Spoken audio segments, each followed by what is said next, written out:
오늘은 누가복음 2장 10절에서 11절 말씀으로 복음, 멈출 수 없는 기쁨이라는 제목으로 함께 하나님 말씀 나누도록 하겠습니다. 여러분, 복음은 멈출 수 없는 기쁨이라고 했는데 저도 가끔 화제가 되는 드라마나 요즘에 영화관을 갈 수 없어서 영화를 본 기억이 영화관 간 지가 꽤 오래된 것 같은데요. 영화를 보면 특히 요즘 드라마, 특히 아침 드라마나 일일 드라마는 매일매일 재밌는 것 같아요. 다음날이 너무 궁금하게 만들더라고요. 막 이렇게 끝나잖아요, 보통. 너무 중요한 순간에 갑자기 어떤 비밀이 밝혀진다거나 사고가 일어나서 으악! 하고 이제 이렇게 하고 사고가 나는 건지 안 나는 건지 이렇게 궁금하게 만들고 참 재밌고 흥미진진하게 진행이 됩니다. 그런데 이런 영화나 드라마들이 가끔 있어요. 결론이 싱겁게 끝나는 거예요. 3년 후 이렇게 되기도 하고 너무 흥미진진하게 진행되는데 마지막 결론 보면 별것도 없어요. 그냥 결혼하고 행복하게 살았더라 이렇던가 막 우여곡절 끝에 두 사람이 사랑하는 걸 부모님들이 반대하고 원수의 집안이었고 엄청나게 얘기는 흥미진진하게 진행되는데 결말이 어쩔 때는 급하게 결론이 진행될 때가 있는 것 같습니다. 참 영화나 드라마 같은 것들이 우리에게 재미를 주고 기쁨을 주지만 뭔가 아쉬울 때가 많더라고요, 보면은. 그런데 복음이 우리에게 주는 기쁨은 멈출 수 없다는 것입니다. 끝나지 않는다는 기쁨입니다. 세상이 주는 기쁨과는 다른 것이기 때문에 오늘 말씀의 제목이 복음, 멈출 수 없는 기쁨입니다. 그냥 우리에게 영화 2시간 동안 그 기쁨만 주는 게 아니라 복음이라는 주제 자체가 우리에게 영원한 기쁨이라는 것입니다. 그래서 이 멈추지 않는 기쁨이 복음 안에 있습니다. 그래서 복음은 영원한 기쁨입니다. 지난주에 우리는 복음을 경험하라라는 말씀을 함께 나누었습니다. 그럼 우리가 경험해야 될 그 복음이 어떠한 복음인지 먼저 좀 살펴보겠습니다. 그러면 첫 번째 복음의 큰 그림을 보기 위해서는 로마서와 에베소서 요거들을 잘 이해하셔야 된다고 좀 써놨습니다. 로마서를 보면 설계도라고 써놨습니다. 복음의 설계도. 그러니까 여기 건설하시는 분들이 저희 교회에 또 많이 계시는데 설계도라는 것은 그 건물의 그 뼈대나 그리고 재료나 크기, 방법, 정확한 그 사이즈들이 그 설계도 안에 다 되어 있습니다. 그래서 복음의 아주 자세한 설명들을 보려면 로마서를 계속 묵상하시고 읽으시면 구원은 이러한 재료와 크기와 방법으로 이루어지는 거구나, 믿음으로 우리에게 주시는 것이구나, 이런 것들을 로마서를 통해서 알 수 있습니다. 마치 건물의 설계도를 통해서 어떤 재료로 어떤 방법으로 이 건물이 지어지는 걸 알 수 있는 것처럼 로마서는 그래서 복음의 큰 그림 중에 설계도를 우리에게 보여주고 있습니다. 그러면 조감도, 제가 전문가 앞에서 이렇게 건설 얘기를 자꾸 하려니까 부끄럽지만 조감도라는 것 자체가 그 아파트 현장이나 공사 현장에 보면 그 입구에 하늘에서 찍은 것처럼 새 조자를 써서 새가 보는 위치에서 건물이 완성되었을 때 어떤 그림인지를 보여주는 게 조감도입니다. 그러면 복음의 완성된 그림을 조감도처럼 보아야 하는데 이건 에베소서에 되어 있습니다. 창세전에 그리스도 안에서 우리를 택했구나. 그리고 이 교회가 얼마나 충만하고 영광스러운 건지를 알려면 에베소서를 우리가 많이 읽으면, 이건 또 짧잖아요. 6장밖에 안 돼 있으니까. 그래서 복음의 큰 그림을 이해하기 위해서는 로마서와 에베소서를 여러분들이 많이 읽으시고 또 묵상하시고 또 공부해 나가시면 복음을 이해하는 데 참 많은 도움이 될 것 같습니다. 로마서 말씀 1장 2절 같이 한번 우리 읽어보겠습니다. 첫 번째 신약 239페이지인데요. 같이 한번 읽겠습니다. 시작. 이 복음은 하나님이 선지자들을 통하여 그의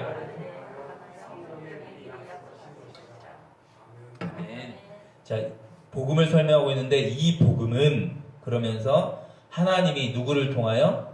선지자들을 통하여 누구에 관하여 미리 약속했다고 그랬습니까? 그의 아들에 관하여, 하나님의 아들. 마가복음 1장 1절은 하나님의 아들 예수 그리스도의 복음의 시작이라 이렇게 마가복음은 시작하잖아요, 성경 자체가. 그래서 로마서는 이 복음은 하나님이 선지자들을 통하여 그의 아들에 관하여, 그러니까 즉 예수 그리스도에 관하여 성경에 미리 약속한 것이라고 설명하고 있습니다. 복음은 하나님의 아들에 대한 이야기입니다. 로마서 1장 9절 말씀, 내가 그의 아들의 복음 안에서 내 심령으로 섬기는 하나님이 나의 증인이 되시거니와 항상 내 기도에 쉬지 않고 너희를 말하며. 바울이 로마서 1장에서 복음을 선포하면서 이제 로마에 있는 성도들에게 내가 너희들을 보기 원한다 그러면서 이제 이 복음을 좀 정리할 필요를 느껴서 편지로 로마서를 기록하게 되었습니다. 1장 9절에 보면 내가 그의 아들의 복음 안에서, 복음이라는 단어가 나오고, 내 심령, 내 마음으로 섬기는 하나님이 나의 증인이 된다 그러면서 항상 내 기도에 쉬지 않고 너희를 말하고 있다. 아직 보지는 않았는데 로마 교회 성도들을, 그런데 내 기도에 쉬지 않고 너희를 말하는데, 우리가 여기서 중요한 복음의 개념 세 가지를 알 수 있습니다. 첫 번째, 복음이라는 용어입니다. 그리고 심령이라는 건 마음으로 표현될 수 있는데요. 마음. 그리고 섬긴다. 내 심령으로 섬긴다. 하나님을 섬기는 건 유일한 방법이 있습니다. 믿음이라는 용어입니다. 믿음. 믿음으로 하나님을 섬길 수 있습니다. 그러면 우리가 먼저 알아야 될 기본 개념이 있는데, 믿음, 복음, 마음이라는 용어입니다. 제가 주보에 보면 로마서 1장 9절 밑에 기본 개념, 믿음, 복음, 믿음, 마음 이렇게 세 가지를 써놨고, 그 다음에 0점 조정이라는 이야기를 써놨습니다. 어떤 말이냐면, 군대에 가면 총을 받습니다. 저도 군대 갔다 온 지가 25년이 지났는데 너무 신기해요. 군대에서 받은 총기 번호를 아직도 그냥 알고 있어요. 훈련소에서 총을 받는데 총을 누가 교관이 만지거나 간부들이 총에 손을 대는 순간 총번을 대야 됩니다.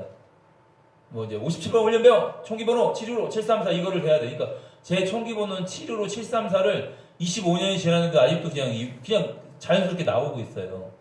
그런데 그 총을 받고 나서 0점 조정을 합니다.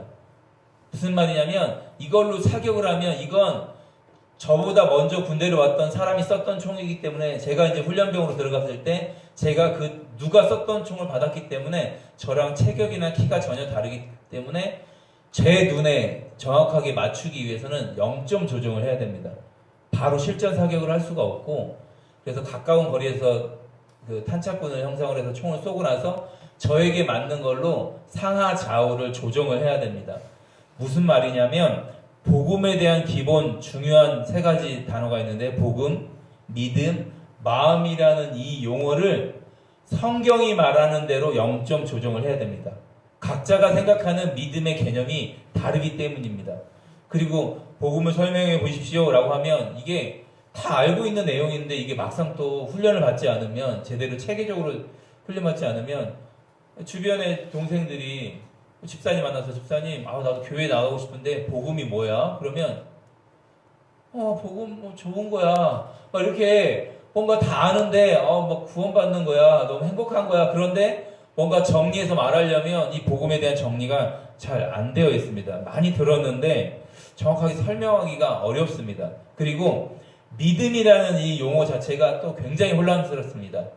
이게 기도를 많이 하는 게 믿음인지, 그냥 무턱대고 무조건 믿는 게 믿음인지, 어떤 게 바른 믿음인지, 그리고 대부분의 많은 분들이 자기가 경험한 것이 믿음이라고 생각하고 있고, 자기 체험, 그러니까 뭔가를 체험하고 내가 확신하고 있는 걸 믿음이라고 생각을 하더라고요. 그래서 이런 것들을 잘 조정해 놓지 않으면 성경이 말하는 복음을 이해하는데 어려울 수 있습니다. 그리고 세 번째 또 복음, 믿음 뭐가 있었나요? 마음. 마음이 가장 어려운 또 복음의 주제입니다.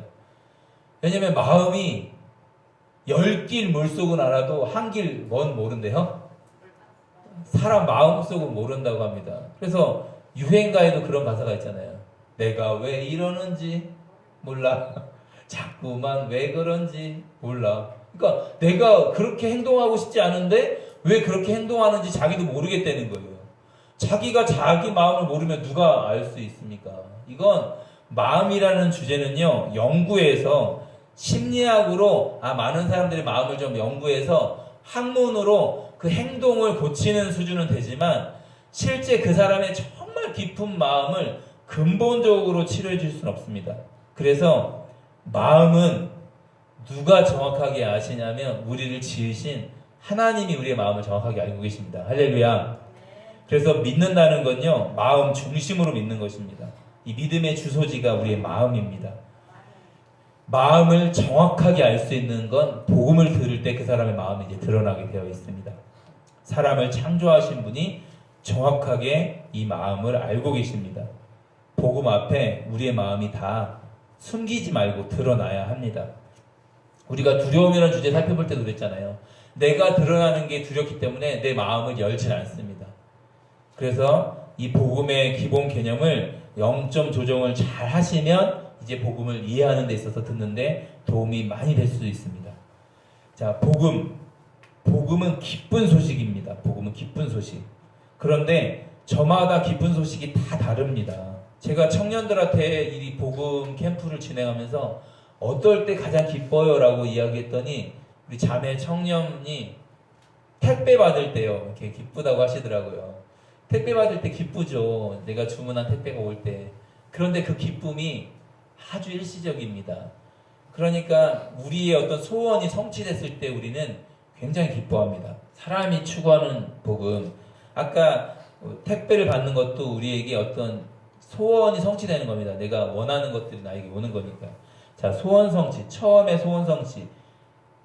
갖고 싶고, 되고 싶고, 그러니까 이 소유, 권력, 우리가 공부하는 목적, 이 모든 것들이 사실은 우리의 인생에서 우리가 원하는, 세상이 원하는 복음, 사람들이 추구하는 기쁜 소식이 뭐냐면 사실은 여기에 많이 있어요. 소원 성취. 대학생들, 또 직장인들 소원이 뭐냐고 하냐면 돈을 많이 벌어서 내 건물 하나 갖는 거. 서울에서는 또 자기 집을 하나 갖는 것 굉장히 어려운 일이잖아요. 그러니까 그게 소원이 됩니다. 근데 청년들이 정상적인 월급을 가지고 집을 구할 수가 없어요. 그걸로 100%로 월급을 해도 몇십 년이 걸리는 일인데 생활비 쓰면서 모으면 한 연구단체에서 뉴스에서 봤는데 118년이 걸리더라고요. 정상적인 생활을 하면서 적금을 부어서 서울에 있는 아파트 사는데 118년이 걸린다고 합니다. 그러니까 이거 소원이 우리가 살아가는 인생 가운데 불가능하다는 것입니다. 그런데 많은 부분들이 여기에 우리의 인생이 담겨져 있습니다. 소유, 권력, 그리고 요즘에 외모나 이 다이어트 이런 것들이 사실은 막 소원인 것 같아요. 막 세상 사람들이 원하는 것들, 내가 원하는 몸을 만들기 위해서 수술을 감행하거나 어떤 외모를 만들기 위해서 막 이렇게 얼굴에 칼을 대는 일들이 너무 자연스럽게 일어납니다. 왜냐하면 그게 나의 소원이기 때문에 그렇습니다. 그게 내가 바라는 기쁜 소식이니까. 그러니까 내가 원하는 복음, 세상이 원하는 복음은 내 소원을 성취해 주는 것입니다. 그리고 두 번째, 우리 인생에 많은 문제들이 발생합니다. 건강의 문제가 갑자기 오기도 하고요.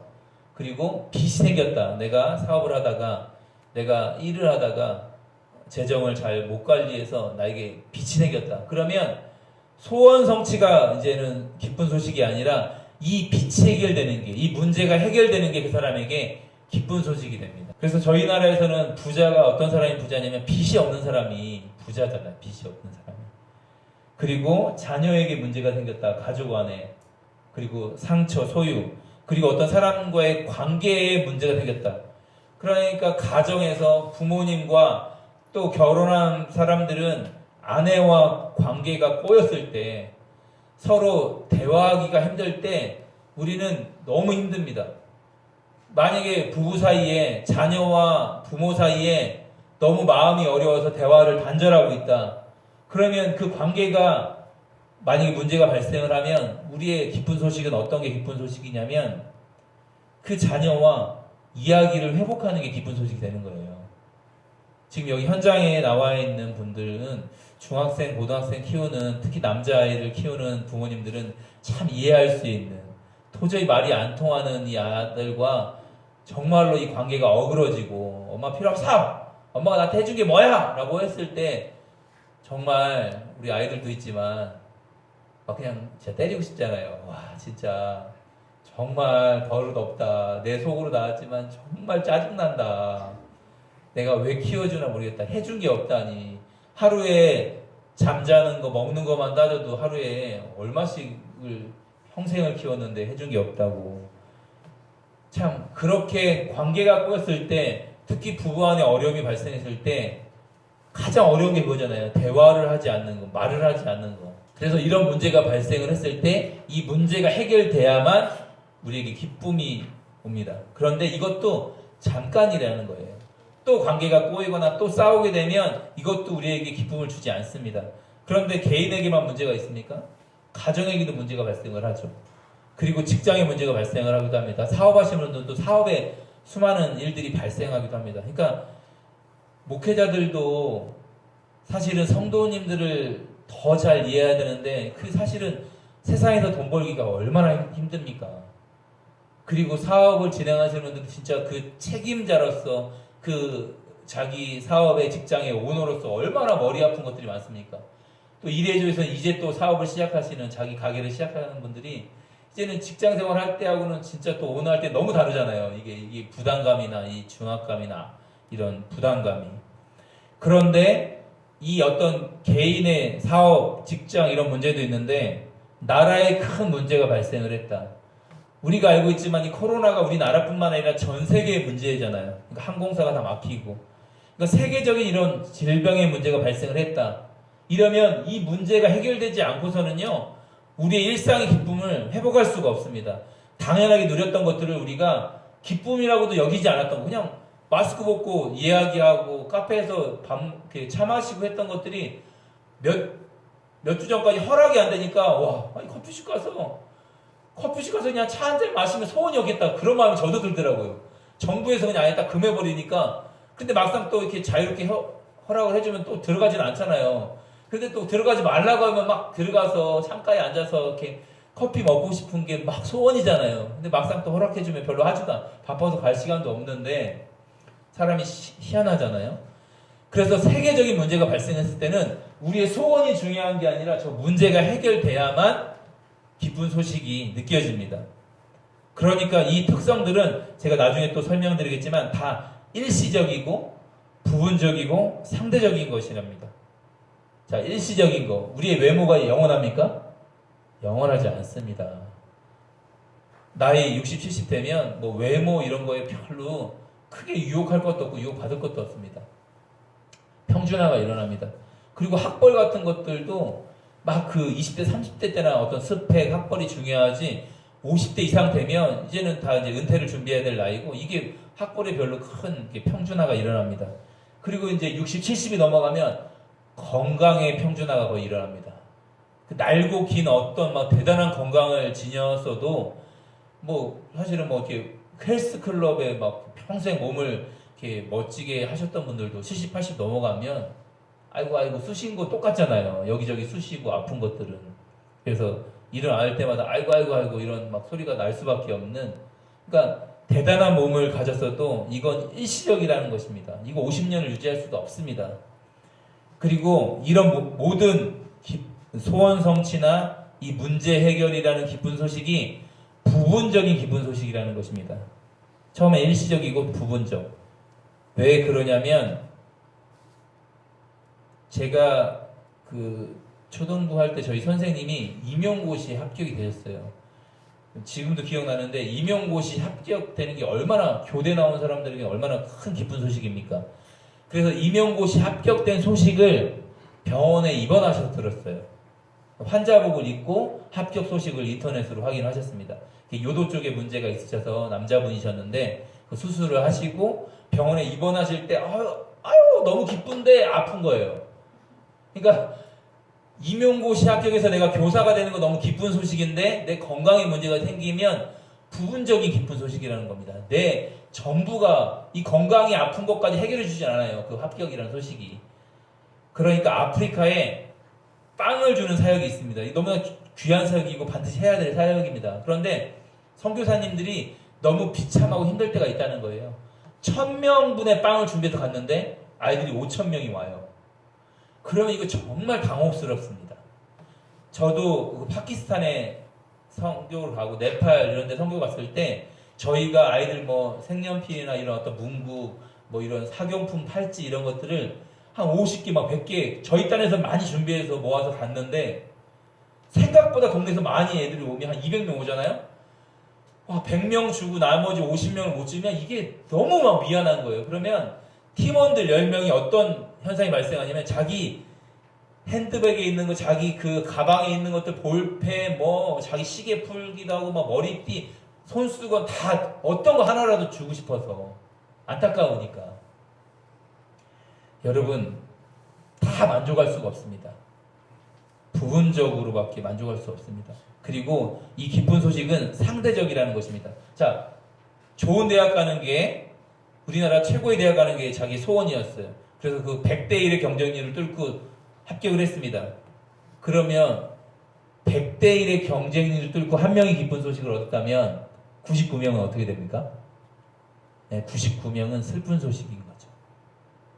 100명 중에 한 명이 합격했다는 건 합격한 사람에게는 너무나 소원 성취했고 너무나 기쁜 소식이 맞지만 이건 상대적입니다.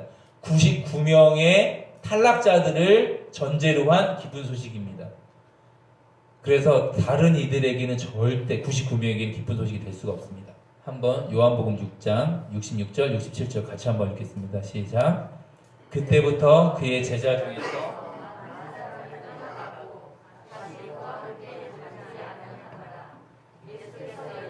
제자에게 이르시되 너희도 가려느냐. 아멘. 요한복음 6장 말씀 보면 오병이어 사건이 나옵니다. 물고기 2마리와 보리떡 5개로 남자만 5,000명. 보통 이제 성경학자들이 2만 명 이상이 오병이어 사건에서 먹었을 수 있겠다 이렇게 이야기하는데요. 그때부터 66절에 그때부터 그의 제자 중에서 많은 사람이 떠나가고 라고 설명하고 있습니다. 다시 그와 함께 다니지 아니하더라. 예수님이 12제자를 택하셨지만 제자들이 12명만 있었던 건 아닙니다. 엄청나게 많은 사람들이 예수님의 그 치유의 능력과 막 죽은 사람을 살리고 막 이런 수많은 병자들이 와서 마가복음을 보면 밥 먹을 겨를도 없이 막 병자를 치유한 사건들이 막 나옵니다. 그런데 엄청나게 많은 제자들이 군중들이 따라다녔는데 그때부터라는 단어가 나옵니다. 그때부터 그의 제자 중에서 많은 사람들이 떠나갔다고 이야기하고 있습니다. 다시 그와 함께 다니지 아니하더라. 이게 어떤 장면이냐면 오병이어 사건을 경험하고 나서 다음날 또 수많은 제자들이 무리들이 모였습니다. 이때 예수님이 떡을 주는 게 아니라 갑자기 내가 살아있는 떡이다 그러면서 나를 먹고 나를 마셔야 된다 이런 이야기를 하는 거예요. 내가 하늘에서 내려온 살아있는 떡이다 그러면서 예수님 자신이 살아있는 떡이다라는 이야기, 이런 영적인 이야기를 하기 시작합니다. 이때 사람들이 원했던 기쁜 소식은 영원한 기쁨인 예수님이 아니라 그냥 빵이었었어요. 어저께 그 배부름이었습니다. 일시적인, 부분적인, 다른 사람들은 못 먹었는데 나만 경험했던 상대적인 기쁨, 그걸 원해서 또 왔습니다. 그런데 예수님은 영원한 기쁨을 주시고자 내가 살아있는 떡이다, 나를 먹고 마셔야만 그 사람이 영원토록 기쁠 수 있다, 이런 심오하고 진짜 인생의 중요한 이야기를, 우리의 목마름을 채울 수 있는, 우리의 굶주림, 영적인 굶주림을 채울 수 있는 이야기를 하니까 이걸 듣지 않는 거예요. 그때부터 많은 사람들이 떠나가기 시작합니다. 이때 예수님이 12제자에게 너희도 가려느냐 라고 이야기할 때 베드로가 나타나서 자예수님 영생의 말씀이 주님께 있는데 어디로 갑니까? 그리고 막 그때 12제자들은 많은 사람들이 자기의 직업, 자기의 집을 버리고 예수님을 따라왔거든요. 3년째 막 따라가는 중이었거든요. 여러분, 우리는 영적인 것보다는 육적인 곳에 우리의 마음이 그냥 끌립니다. 복음이 아니면 하나님이냐 세상이냐 이렇게 하면 우리가 하나님을 택할 것 같지만 사실상 우리는 세상 쪽에 기울어질 때가 너무나 많이 있습니다. 그리고 좁은 길을 갈 것이냐 넓은 길을 갈 것이냐 할 때 우리의 본성은 넓은 길, 편한 길을 자꾸 원하게 되어 있습니다. 그런데 주님이 주시고자 하는 진짜 복음의 특성은요, 세상이 주는 기쁨과 다릅니다. 그러니까 교회 안에서도 기도 제목을 받거나 내달라고 하면 송구 영신예배 때 또 기도 제목을 많이 쓰시잖아요. 보면 대부분 소원 성취 아니면 다 문제 해결밖에 없습니다. 하나님, 저 영적으로 채워주고 싶습니다. 우리 가정이 정말로 주님을 사랑하는 가정이 되고 싶습니다. 이런 기도 제목이 많이 올라오는 게 아니라 대부분 자녀 어떤 합격, 건강의 회복, 그러니까 일시적으로 나의 어떤 문제를 해결할 수 있는 것, 또 나의 소원을 성취할 수 있는 것, 이것들이 우리 어떤 기독교의 기도에 한 8, 90%는 다 깔려 있습니다. 하나님, 저 안타까운 영혼들을 좀 회복시켜 주십시오. 이런 게 사실 더 중요한 기도 제목이잖아요. 하나님, 나의 영혼이 목마릅니다. 나의 영혼을 성령으로 충만하게 채워주십시오. 이런 기도 제목이 사실은 더 소중한 기도 제목입니다.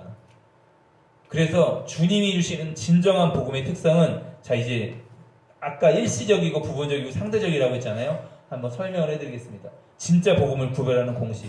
뭔가 수업을 하는 것 같잖아요. 지금 칠판같이 생겼는데, 세상이 주는 복음, 소원 성취나 문제 해결은요, 일시적이지만 주님이 주시는 건 영원합니다. 멈출 수 없는 기쁨이라는 것입니다. 영원한 기쁨이라는 겁니다. 그리고 아까 전에 부분적이었잖아요. 내 건강에 문제가 생기면 그 합격이라는 것도 나에게 부분적인 기쁨밖에 안 되는데, 이 진짜 복음은 근본적인 기쁜 소식이라는 것입니다. 그러면 내가 병이 들어도, 내가 어떤 문제가 닥쳐와도, 어떤 건강의 문제, 내 가정에 수많은 위기가 닥쳐와도 근본적으로 나의 이 기쁨을 빼앗아갈 수 없다는 것입니다.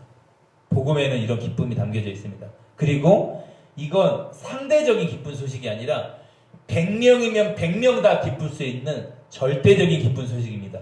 누구도 탈락할 사람 없고, 100명 중에 누구 한 명만 기쁜 게 아니라 100명 다 절대적으로 기쁠 수 있는 이런 기쁜 소식입니다. 그래서 이게 참 복음, 진짜 복음의 특징입니다. 이게 세상이 원하는 복음, 이게 사람들이 추구하는 복음인 거예요.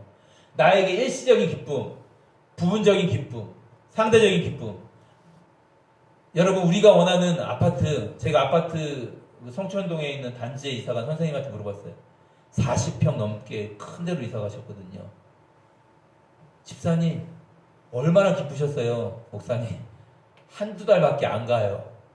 청소하느라고 힘들어요. 집이 넓어지니까 이제 청소하는데도 힘들다는 거예요. 그러니까 좋은 집이 우리에게 영원한 기쁨이 아니라 일시적인 기쁨이 됩니다. 새 차를 샀어요. 이게 뭐 우리가 몇 년, 5년, 10년 가겠습니다. 그 기쁨이. 5년만 돼도 옛날 차가 되죠. 중고차가 되는 건데요. 사는 순간 사실 중고차가 되는 건데요. 그러니까 부분적인 기쁨밖에 되지 않습니다. 그런데 복음은 우리에게 영원하고 영속적이고, 그리고 근본적인 기쁜 소식, 그리고 절대적인 기쁜 소식입니다.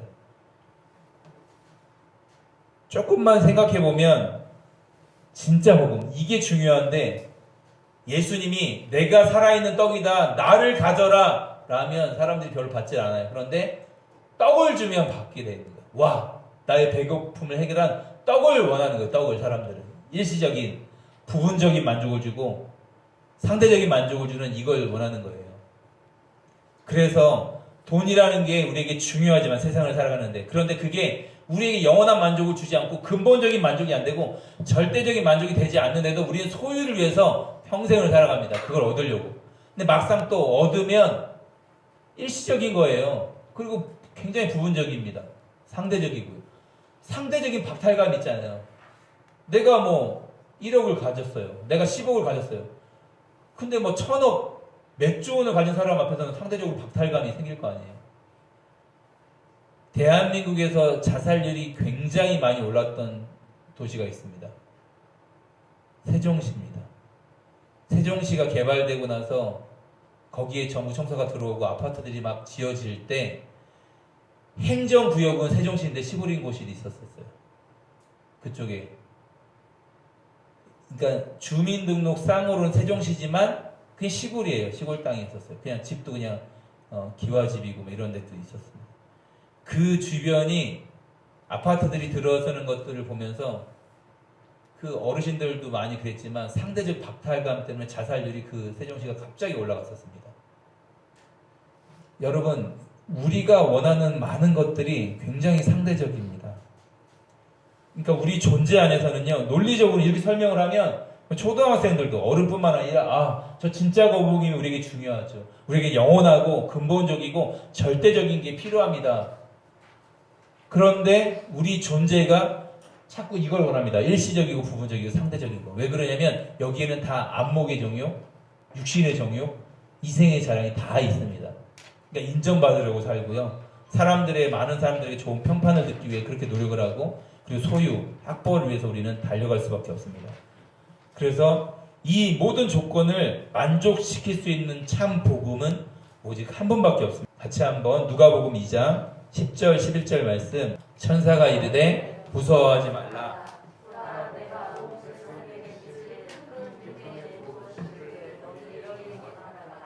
오늘 다윗의 동네에 너희를 위하여 구주가 나셨으니 곧 그리스도 주시니라. 아멘. 10절 말씀 보면 내가 온 백성에게 미칠 큰 기쁨의 좋은 소식이라고 이야기하고 있습니다. 내가 모든 백성에게 미칠, 다 모든 백성에게 전해줄 수 있는 그 복음, 큰 기쁨의 좋은 소식을, 정말 영원하고 근본적이고 절대적인 좋은 소식을 너에게 전한다. 11절에 그게 누구냐면 오늘 다윗의 동네에 너희를 위하여 구주가 나셨으니 곧 그리스도 주시니라. 이 모든 복음의 조건을 완성시킬 수 있는 분은요, 예수 그리스도밖에 없습니다. 할렐루야. 그러면 대입해 볼까요? 예수님은 영원하십니까? 예수님은 영원한 우리에게 기쁜 소식입니다. 예수님을 믿으면 부분적인 기쁨이 아니라 근본적, 우리의 영혼부터 우리의 모든 인생 근본적인 기쁜 소식입니까? 아멘입니다. 근본적인 기쁜 소식입니다. 그럼 예수님을 믿는 사람이 1000명 있다 그러면 일부분만, 저 상대적으로 몇 명만, 몇십 명만 기쁜 소식입니까? 모두에게 기쁜 소식입니까? 믿는 1000명 모두에게 절대적인 기쁜 소식입니다. 그러면 예수님을 믿었다고 가정을 해봅시다. 북한에 있는 성도가 예수님을 믿으면 이건 부분적인 기쁜 소식입니까? 근본적인 기쁜 소식입니까? 근본적인 기쁜 소식입니다. 예수님을 믿는다고 고백했던 것 때문에 탄광에 갈 수도 있고 사형을 언도받을 수 있지만 이 기쁨을 빼앗아갈 수 없습니다. 이 구원의 감격은. 만약에 아프리카에 있는 영혼들, 중동에 있는 영혼들, 무슬림권에 있는 영혼들이 예수님을 믿는다는 건 가정에서 쫓아날 수도 있는, 부모님이 쫓아낼 수도 있는 소식이지만, 안타까운 일이지만, 그러나 그가 예수님을 믿었을 때 그는 영원한 기쁨을 소유한 거고, 그리고 가족에게 단절되는 이런 인간적인 아픔은 있지만, 그게 나에게 부분의 아픔은 있지만 근본적인 이 기쁨을 빼앗아갈 수는 없습니다. 그리고 절대적인 기쁜 소식이 그에게 있습니다. 그러면 암 환자에게도 예수 그리스도는 진짜 기쁜 소식일까요? 기쁜 소식입니다. 제가 말기암 환자랑 네팔 선교를 한번 갔었습니다. 이분은 이제 소천을 하셨으니까 장옥주 집사님이라는 분이셨는데, 네팔에 갔을 때 그 화순 암센터에서 3개월 원도 받으셨거든요. 이제 3개월밖에 못 사는데 네팔까지 아울리시로 하신다? 근데 집사님이셨는데, 집사님 이러면 네팔 가서 죽을 수도 있어. 이건 선교 단체에게도 피해가 되고 교회 가족에게도, 선교 갔다 만약에 죽는다고 큰일 난다는 거죠. 이거는 가정 안에서도 반대가 심했고. 그런데 그 집사님에게 복음이 어떤 가치였냐면 너무 막 감격하셨어요. 막 복음을 경험하고 기도하고 선교를 준비하면서 너무 행복해 하셨고, 그리고 이제 말기암 환자라 굉장히 이제 계속 항암 치료도 받고 계셨고 힘들었지만 저랑 같이 네팔에서 17박 18일을 갔다 오셨는데 너무 행복해 하셨습니다. 너무 행복해 하셨어요. 그리고 네팔에 있는 영혼들에게 이제 통역을 통해서 이제 말씀을 나눌 때 이분이 나이가 몇 세시고 지금 말기암 환자인데 여러분들을 만나려고 한국에서 지금 여기 왔다라는 것 자체가 네팔 사람들에게 충격이었습니다. 여러분, 그분 안에 있는 예수 그리스도가 암이라는 이 소식 앞에 흔들리지 않더라고요. 그 기쁨이요. 그리고 그분이 이제 한국에 돌아와서 1년 3개월 이상 사셨어요. 그러면서 전주에서 이제 소천을 하셨는데, 이 땅에서 마지막 말을 남기고 소천을 하셨는데, 마지막 말이, 남편이 이제 그 임종을 지켜보셨는데 아내가 미소를 짓고 숨을 거두셨어요. 근데 미소 짓고 남편이 물어봤대요. 자기야 왜 웃었어? 그랬더니 이 땅에서 자기 호흡이 끊길 때 마지막 했던 말이 이거였었어요. 예수님 생각했어. 그리고 소천하셨어요. 와, 그 이야기를 남편에게 전해 듣는데, 와, 말기암 환자에게도 예수 그리스도는 영원한 기쁨이었구나. 그분 안에 있는 멈출 수 없는 미소가, 멈출 수 없는 기쁨이 복음 안에 있구나. 참 감격하는 시간이었습니다.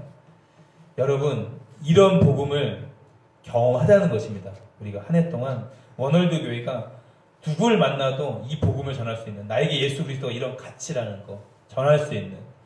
저도 사실은 모태신앙이고 사역자였지만 복음을 잘 몰랐습니다. 그러니까 자꾸 비교하고 상대적으로 위축이 되기도 하고 대단한 능력 있는 사람을 만나면 제가 자꾸 위축이 되는 이런 인생이었습니다. 그런데 복음이 어떤 건지를 깨달으니까 사실 그러니까 전도할 때도 약간 부끄러워하는 게 너무 많았어요. 예수님 전하는 게 부끄러울 때도 많았습니다. 그런데 예수님이 어떤 분이시고 복음이 어떤 가치인지를 제가 발견하고 복음을 경험하기 시작하니까 예수 그리스도가 저에게 전부가 되기 시작하니까 저의 인생이 바뀌기 시작했습니다. 그리고 아무것 정말 없어도 저희 이래 어렸을 때부터 저희 가정 아무것 없어도 10원 하나 집에 없어도 이 행복이 흔들리지 않았습니다. 일에 먹을 다음날 분유값이 없어도 예배하다 죽으면 순교지 뭐. 그러니까 이 기쁨을 누구도 빼앗아 갈 수 없었습니다. 여러분, 복음에는요 대단한 이론가가 필요하지 않습니다. 복음을 경험한 복음의 증인이 필요합니다. 그리고 나에게는 멈출 수 없는 기쁨이 있어. 어떠한 문제가 나에게 발생하고 내 소원이 성취되지 않더라도 나에게 멈출 수 없는 기쁨이 있어 라는 게 복음입니다. 복음의 가치입니다. 여러분, 복음의 증인이 필요합니다. 지금 교회가 계속 세상에게 욕을 먹고 있습니다. 욕을 맞아야 우리가 잘못 행동하고 있었으니까, 교회가 부끄러운 행동을 많이 했으니까, 정부의 방역 지침을 잘 지키면 되는데 대부분의 많은 교회가 잘 지켰죠. 그런데 참 안타까운 몇몇 교회 때문에 욕을 먹어야 하고 또 부끄러운 목회자의 행동 때문에 또 욕을 먹어야 하고, 그래서 지금 우리에게 필요한 건 삶으로 복음을 전하는 그런 복음의 증인들. 와, 저 사람이 말하는 것과 저 사람이 있는 것이 동일하구나. 저 사람에게 정말 예수님이 정말로 전부고 예수님이 정말 위대한 가치구나 라고 사람들이 느낄 수 있는 그런 복음의 증인, 삶으로 복음을 살아내는 사람들이 필요합니다. 여러분, 가정에서 또 이웃과 또 사업하시는데 직장에서 예수님의 향기가 정말 드러날 수 있도록 그렇게 복음을 경험하고 누렸으면 좋겠습니다. 그리고 먼저는 멈추지 않는 기쁨을 여러분들이 소유하셔서 정말로 그 직장에 있는 영혼들, 사업하면서 만나는 영혼들을 위해서 기도할 수 있는, 내가 누리고 있는 영원하고 변하지 않는 이 기쁨, 영원하고 근본적으로 절대적으로 갖고 있는, 난 진짜 복음을 갖고 있는데 저 사람은 정말로 소원성취 문제 해결로 인생을 살아가는구나. 일시적이고 부분적이고 상대적인. 여러분, 세상 사람들 많이 보세요. 복음을 알고 그 복음의 눈으로 보세요. 와, 정말 일시적이고 부분적이고 저 상대적인 기쁨을 찾으려고 저렇게 애를 쓰는구나 라는 것들이 보이기 시작합니다. 여러분, 복음은 영원합니다. 영원한 기쁨을 갖게 되는 것이 바로 복음입니다. 오늘도 모든 성도님들이 이 멈출 수 없는 기쁨, 이 복음을 날마다 경험하고 믿음으로 살게 되기를 주님의 이름으로 축원합니다.